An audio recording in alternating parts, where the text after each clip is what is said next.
lumpy night. He's looking at you, kid. Frankly, my dear, I don't give a damn. Hilda, are you decent? Me?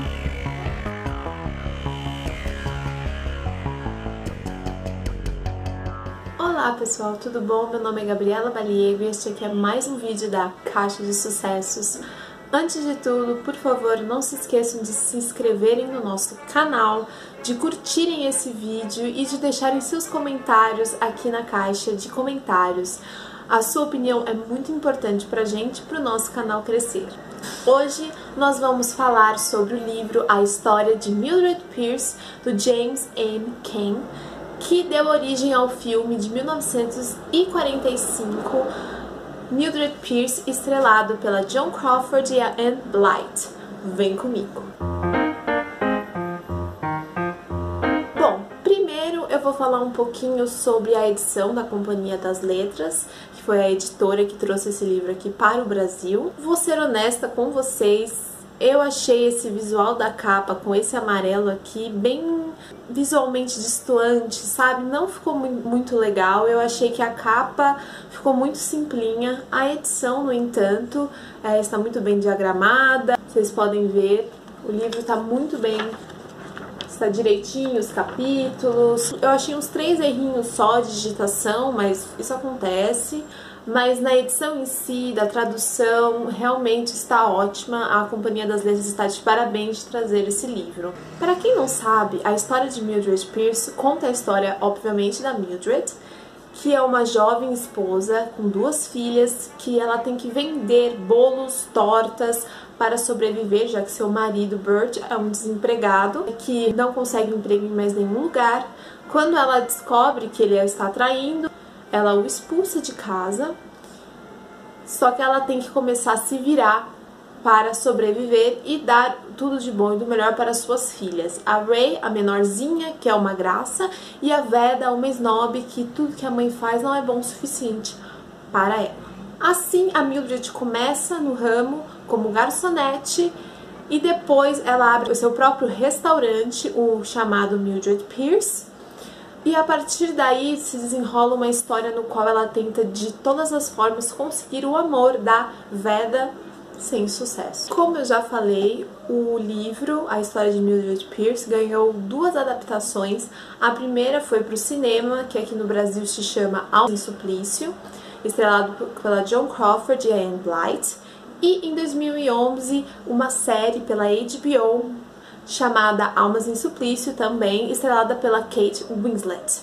Bom, agora eu vou falar um pouco sobre a diferença entre o livro e o filme de 1945, que é o mais famoso. Lembrando que nesta resenha vão ter spoilers, então se você não assistiu o filme e você não leu o livro, sugiro que você pule e assista outros vídeos do nosso canal. A primeira grande diferença do livro, A História de Mildred Pierce, e o filme Almas em Suplício, é que no livro não existe nenhum assassinato. Pois é, se você se lembra do filme de 1945, o Monty, que era o ex-marido da Mildred, interpretada pela Joan Crawford, a cena inicial do filme é o Monty sendo assassinado, e aí a Mildred e o Bert estão na delegacia de polícia, no qual o delegado tenta descobrir quem foi o assassino. Em A História de Mildred Pierce não existe nenhum assassinato, então se você vai ler este livro esperando alguma reviravolta, algum assassinato, algum mistério, isso não tem aqui. É simplesmente a história da Mildred, como o próprio título diz. Eu acho que eles fizeram muito bem no filme colocar um assassinato, porque deu uma dinâmica um pouco mais cinematográfica para o filme. Outra diferença é que no filme, se você se lembra, a Veda, interpretada pela Anne Blyth, depois que ela sai da casa da Mildred, ela vira uma cantora de boate qualquer, fazendo números bem sensuais, bem vulgares. Mas no livro, a Veda, na verdade, quando ela sai da casa da Mildred, ela floresce. Ela se torna uma cantora muito famosa e muito requisitada, porque ela tem uma voz de soprano incrível que todo mundo fica de boca aberta. Ela interpreta músicas em óperas, em teatros, todo mundo bate palmas e todo mundo acha ela incrível. E essa é uma mudança muito interessante do filme.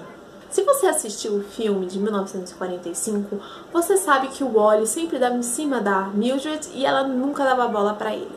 No livro, no entanto, os dois dormem juntos várias vezes e eles só acabam se separando quando a Mildred conhece um Monty, no qual ela fica simplesmente apaixonada por ele.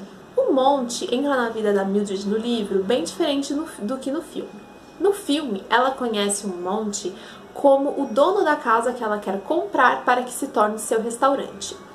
Ela está lá com o Wally e aí depois, quando ela está começando a reformar a casa, o Monty a convida para ir com ela na sua casa de veraneio, para os dois nadarem juntos na praia, e ali começa o romance. No livro, e isso mudaram para que passasse pelos censores, a Mildred não conhece o Monty, ela ainda trabalha como garçonete quando ela o conhece. Ele a convida ali mesmo, na primeira vez que eles se viram, para ir com ela na sua casa de veraneio, para eles nadarem juntos na piscina, e a Mildred aceita assim rapidinho e vai com ele mesmo sem conhecer. Tenho certeza que mudaram isso no roteiro para passar pelos censores, porque afinal uma mulher ir para casa de um homem que ela nem conhece no cinema ainda, que os casais não podiam nem dormir em cama juntas em filmes, ia ser bem destoante do Código Reis. Agora falando um pouquinho sobre o ex-marido da Mildred, o Bert. No livro, o Bert é simplesmente inofensivo, ele é um cara que realmente não faz nada, ele está ali só por ser pai mesmo da Veda e da Ray. Tanto que no final, quando os dois acabam juntos no livro, você não entende por quê, porque o desfecho do livro, e essa é uma das coisas negativas desse livro do James McCain, o desfecho, o final é muito rápido, ela se casa com o Bert, aí depois ela se muda com ele, os dois vão morar juntos, e você não entende por quê, porque o Bert no livro é realmente, desculpa a palavra, mas ele é inútil. No filme, como é um assassinato, tem toda aquela atmosfera noir, o personagem tem mais profundidade e você consegue entender mais sobre ele. No livro, isso não acontece. Se você já assistiu Almas em Suplício, você sabe que a personagem da Joan Crawford encontra a filha e o Monty, o seu então marido, se beijando juntos na casa dela. E ela fica totalmente nervosa, vai embora, o Monty vai atrás dela falando que ainda ama. No livro, isso não acontece assim. O Monty tem muita raiva dela, porque ele é rico, né? Só que ele acaba perdendo todo o seu dinheiro. E ele odeia ser sustentado por uma mulher que ele mesmo fala no livro, vende apenas tortas e bolos e tem um restaurante. Ele é pedante, assim como a Veda, e quando a Veda volta a morar com eles, porque ela se casa com o Monty justamente para a Veda voltar a ficar com eles, ela encontra os dois juntos na cama. A Veda estava totalmente nua, a Mildred fica fora de si, mesmo não gostando do Monty, e ela enforca a Veda, que perde a voz. Perde entre aspas, porque eu vou contar pra vocês que é tudo um plano da Veda, ela nunca dá um ponto sem nó. O livro, na verdade, é basicamente sobre o relacionamento entre uma mãe e uma filha, como uma mãe que ama profundamente a sua cria, faz de tudo para protegê-la, mesmo sabendo que ela está errada. Nesse caso, posso dar de exemplo a relação que a Mildred tem com a Ray. A Ray é a filha mais nova da Mildred com o Bert, e tanto no livro quanto no filme ela morre depois de uma doença misteriosa e super rápida. No livro, a Ray, por exemplo, quando ela adoece, ela acaba na casa da amante do Bert. E a Mildred só descobre depois que ela está com o Monty, casa de veraneio, exatamente como no filme também. Mas no livro tem uma passagem bem impactante no qual, depois da morte da Ray, ela dorme abraçada com a Veda e chora de alívio, porque não foi a Veda quem morreu, foi a Ray. Isso mostra muita dinâmica, vou dizer até doentia, entre mãe e filha nesse caso. Uma das grandes mudanças do livro para o filme é que no final do filme Almas em Suplício, descobre-se que foi a Veda quem matou o Monty, e ela acaba presa. Ela se torna responsável pelos seus atos. No livro, não. No livro, a Veda sai por cima, ela consegue enganar tanto a Mildred quanto o Bert, contra a própria mídia, e acaba se tornando ainda mais famosa do que já era e ficando com o marido da mãe. Sim, exatamente. No livro aqui, eu acho que a gente acaba com aquela sensação de menos resolução do que no filme. No filme é tudo bem amarradinho, existem coisas que eu vou admitir, no filme são bem mais desenvolvidas, como o relacionamento entre a Mildred e o Bert. Você consegue entender porque a Mildred se apaixonou pelo Bert e até porque ela se apaixonou pelo Monty. No livro também você consegue entender no caso do Monty, porque eles têm uma atração sexual muito grande, ela mesma fala no livro. Mas com o Bert não faz sentido nenhum. No caso da amante do Bert, quem dá o ponto final, na verdade, é ela mesma, porque no livro ela é casada e aí o marido dela acaba descobrindo petróleo, se eu não me engano, em algum lugar para ali nos Estados Unidos, e ela vai se juntar a ele. Então ela deixa o caminho livre para Mildred. No caso do filme, o Bert decide, por espontânea vontade, voltar para Mildred, declarando que a ama, tanto que ele ia pegar a culpa do assassinato para ele, porque ele achou que foi a Mildred quem tinha assassinado o Monty. Joan Crawford faturou o seu único Oscar por esse filme, Almas em Suplício.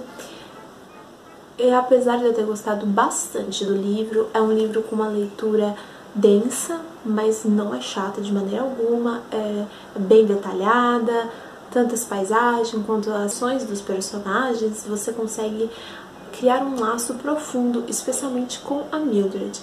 Mas os produtores de Mildred Pierce acertaram ao fazer essa transição noir para a película, porque nós temos um assassinato, nós temos um desfecho, não acaba em aberto como acaba aqui. E nós vemos no filme uma Mildred mais assertiva, que vai atrás do que quer e que não abaixa a cabeça, tanto para as atitudes da filha, mesmo amando demais. No livro, ela faz praticamente tudo que a Veda quer. E apesar da Veda mostrar continuamente que ela é uma pessoa muito ruim, ela é mesmo uma pessoa muito ruim, a Mildred ainda continua tentando achar N motivos para que a Veda seja assim. Ela não acredita que seja maldade dela, e sim por outras pessoas que estão tentando manipular a sua filha. Por último, é claro, no final, a Mildred acaba sem nada, sem o amor da filha, sem a sua dignidade, basicamente aonde ela começou no livro, pobre e com o Bert, em uma casa bem simples, exatamente como ela estava no começo, sem a presença das filhas nesse último caso. Mildred Pierce é uma história muito legal mesmo, é um livro que tem 320 páginas, você lê muito rapidamente porque você se envolve com os personagens, traz realmente, o James M. Cain traz uma atmosfera noir para o livro, mas se você está esperando uma história com assassinatos, com um mistério, realmente leia O Destino Bate à Sua Porta, que também é dele e que tem isso. Não, você não vai encontrar isso em A História de Mildred Pierce. Você vai encontrar basicamente uma dinâmica doentia entre mãe e filha, e como isso arruinou a vida de uma delas porque ela não quis ver a verdade, enquanto a Veda sempre se mostrou como ela era e acabou por cima porque também teve a ajuda da mãe ingênua que sempre acreditou na filha. A Mildred, aliás, sempre teve uma noção de inferioridade muito grande. Ela achava que por ela ser uma trabalhadora que conseguiu o dinheiro dela através do trabalho árduo, ela não era merecedora de estar na alta sociedade, como o Monty, que já tinha nascido na riqueza, e a Veda, que tinha a petulância típica dos ricos. Depois, é claro, prova-se que isso não é o que vai fazer a Mildred feliz. Ela tem isso com o Monty, não a traz felicidade. O que ela queria mesmo era o amor da filha dela, que ela nunca vai ter.